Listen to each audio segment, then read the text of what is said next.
महायुतीने लोकसभा निवडणुकीत 400 पारचा नारा देऊन निवडणुकीत झेप घेतली खरी, परंतु खुद्द महायुतीतील घटक पक्षातच ऐक्य नसल्यामुळे वाशिम यवतमाळ लोकसभा मतदारसंघाच्या उमेदवाराची चांगलीच फजिती होत असल्याचे दिसून येत आहे आणि त्यामुळेच महायुतीच्या उमेदवार राजश्री पाटील यांच्या प्रचारार्थ रोड शो करण्यासाठी शनिवार दिनांक 13 एप्रिल 2024 रोजी जिल्ह्यात आलेल्या शिवसेनेचे स्टार प्रचारक अभिनेते गोविंदा आहुजा यांचा रोड शो फ्लॉप अयशस्वी झाल्याचे दिसून आले।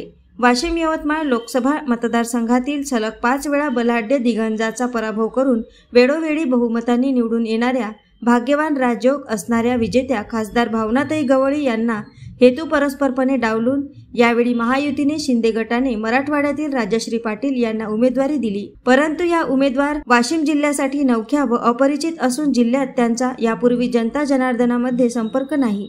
तसेच स्थानिक शिंदे गटाच्या पदाधिकाऱ्यांच्या तीव्र नाराजीमुळे त्यांच्या प्रचारार्थ स्थानिकचे नेते पुढे आलेले दिसतच नाही। शिवाय घटक पक्षात ऐक्य दिसत नसल्याने त्यांच्या प्रचाराचे वातावरण दिसत नाही। त्याचा परिणाम म्हणूनच महायुतीच्या उमेदवाराच्या प्रचारार्थ दिनांक 10 एप्रिल 2024 रोजी स्थानिक विद्याभारती महाविद्यालयासमोर झालेली उदय सावंत यांची सभा मतदार राजाची पाहिजे तशी उपस्थिती नसल्याने अयशस्वी झाली।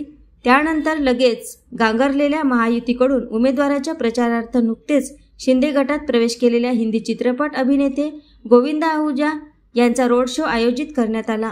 त्यातही महत्त्वाचे म्हणजे जाहीर सभा व स्टार प्रचारकाकरिता लाखो करोडो रुपये खर्च करणाऱ्या उमेदवाराकडून पत्रकारांना हेतू परस्परपणे डावलल्या जात असल्यामुळे हवी तशी प्रसार यंत्रणा राबविल्या जात नसल्याची वस्तुस्थिती आहे। त्याचाच परिणाम म्हणून मतदारांची हवी तशी गर्दी जमविण्यात अयशस्वी ठरत आहेत। कारंजा शहरात दुपारी अभिनेता गोविंदा आहुजा यांचे आगमन झाले। सर्वप्रथम त्यांनी स्थानिक नेते युसुफ पुंजानी यांच्या कार्यालयाला धावती भेट दिली। यावेळी युसुफ पुंजानी यांनी राष्ट्रवादी काँग्रेस पक्षातर्फे त्यांचा सत्कार केला। त्यानंतर प्रचार कार्यालयाचे उद्घाटनही न करता व प्रचाराचे सभास्थळी न जाता बंद गाडीतून यवतमाळकडे मार्गक्रमण केले। प्रचाराकरिता आलेल्या गोविंदांनी प्रचारार्थ जाहीर सभा न घेतल्याने चाहत्यांची मात्र निराशा झाली। यातही महत्त्वाचे म्हणजे उमेदवार असलेल्या राजश्रीताई पाटील ह्या देखील काही कारणामुळे स्वतः यावेळी अनुपस्थित असल्याचे वृत्त मिळाले आहे। त्यामुळे गोविंदा तर पळून गेला, आता हेमा मालिनीला आणा की कंगना राणावतला आणा अशी चर्चा मतदारांमध्ये रंगत असल्याचे दिसत आहे। AS न्यूज महाराष्ट्रकरिता कारंजा येथून तालुका प्रतिनिधी दामोदर जोंधळेकर।